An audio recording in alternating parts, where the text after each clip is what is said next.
আসসালামু আলাইকুম প্রিয় দর্শক। আজকে আপনাদের সামনে হাজির হলাম আমাদের আওয়ামী লীগের তৃণমূল নেতাকর্মীদের উদ্দেশ্যে কিছু কথা বলার জন্য। আমি নিজেও তৃণমূলের একজন কর্মী, কারণ আমি যে জিনিসগুলো ফেস করতেছি আমার মনে হয় তৃণমূলের প্রত্যেকটা নেতাকর্মী এই দীর্ঘ 10 মাস মিথ্যা মামলায় ফেরারি অবস্থায় এগুলা ফেস করতেছে। কারণ তৃণমূলের নেতাকর্মীরা যারা দীর্ঘ 15 বছর যদি আওয়ামী লীগ ক্ষমতায়ও ক্ষমতায় ছিল, কিন্তু তৃণমূলের নেতাকর্মীরা 2 টাকারও কোনো বেনিফিট পায় নাই। যারা পাইছে তারা তো তাদের আখের গুছাইছি। তবে আপনাদের তৃণমূল নেতাকর্মীদের সামনে অনেক বড় সুযোগ আসতেছে। আওয়ামী লীগের প্রায় 70 থেকে 80% নেতাকর্মী যারা এই দুঃসময়ে দলের জন্য কিছু করে নাই বা 5ই আগস্টের আগেও কোনো ভূমিকা রাখে নাই, অনেকেই থাকবে না।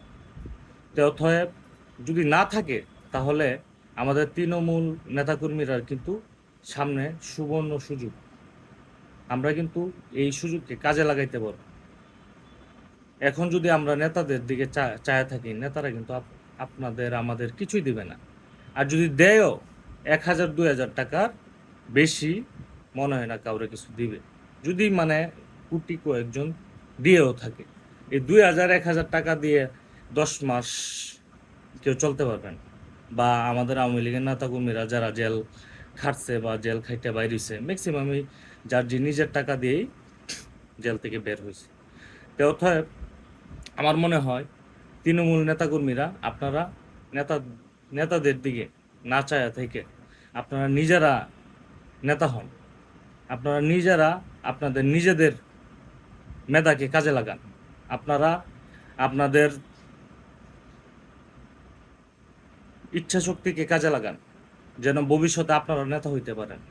বহুত তো সারা জীবন এই নেতা সেই নেতা বিভিন্ন নেতার পিছনে কামলা দেয়া নেতারা রাজা বানাইছি, আর আমরা যারা কর্মীরা ছিলাম সবসময় গোলামের মতোই আমাদেরকে দেখছে। তাই আমি মনে করি এখনই সুযোগ। আর এখন আমরা আওয়ামী লীগ অবশ্যই মাঠে নামবো, এবং এই যে সারা বাংলাদেশে যে কাজ হইতেছে কোনো নেতার নির্দেশে হইতেছে। শেখ হাসিনা, আমাদের দেশরত্ন শেখ হাসিনা জননেত্রী, উনি নির্দেশনা দিয়েছে তৃণমূল নেতাকর্মীরা যতটুক পারে মাঠে কাজ করতেছে। কিন্তু একটা সিনিয়র নেতাকর্মীরা এখন পর্যন্ত মাঠে নামে নাই বা নির্দেশনা দেয় নাই বা কারো কর্মীরা সাথে যোগাযোগ করে নাই। তো অতএব আপনারা সবাই নেতাদের আশা না থেকে হয়তো বা একটু কষ্ট হবে।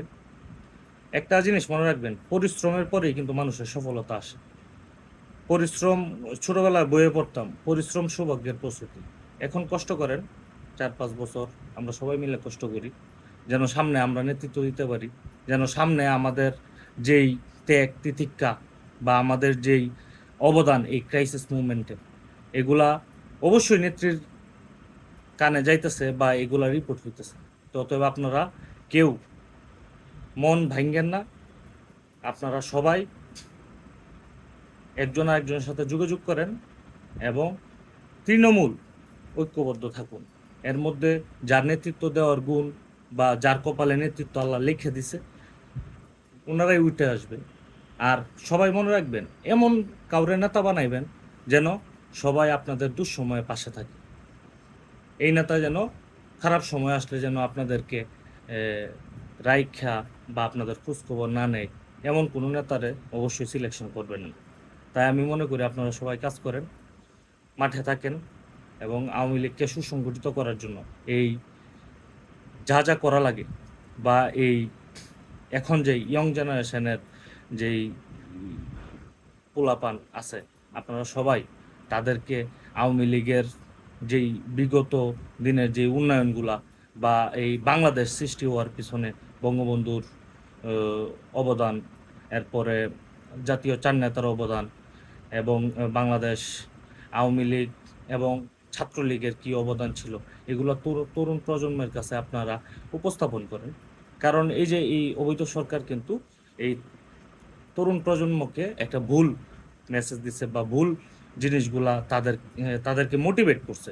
আমাদের উচিত এখন আমরা সবাইকে বুঝানো যে আওয়ামী লীগ এই বাংলাদেশের ক্রান্তি লগ্নে সবসময় গুরুত্বপূর্ণ ভূমিকা পালন করছে বা বাংলাদেশ সৃষ্টি হয়েছে আওয়ামী লীগের মাধ্যমে। আওয়ামী লীগেরটা কিন্তু বাংলাদেশে লাখ লাখ মানুষ মুক্তিযুদ্ধে ঝাঁপিয়ে পড়ছিল পাকিস্তানি হানাদার বাহিনীর বিরুদ্ধে,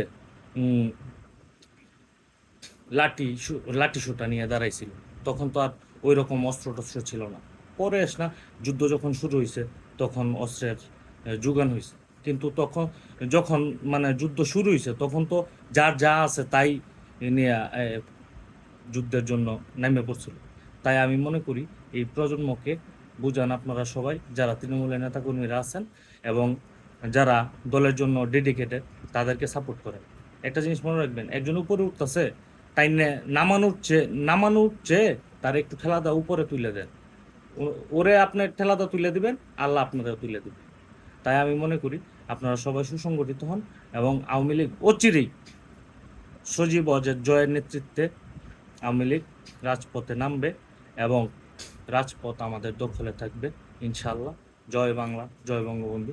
সবাই ভালো থাকবেন। আল্লাহ হাফেজ।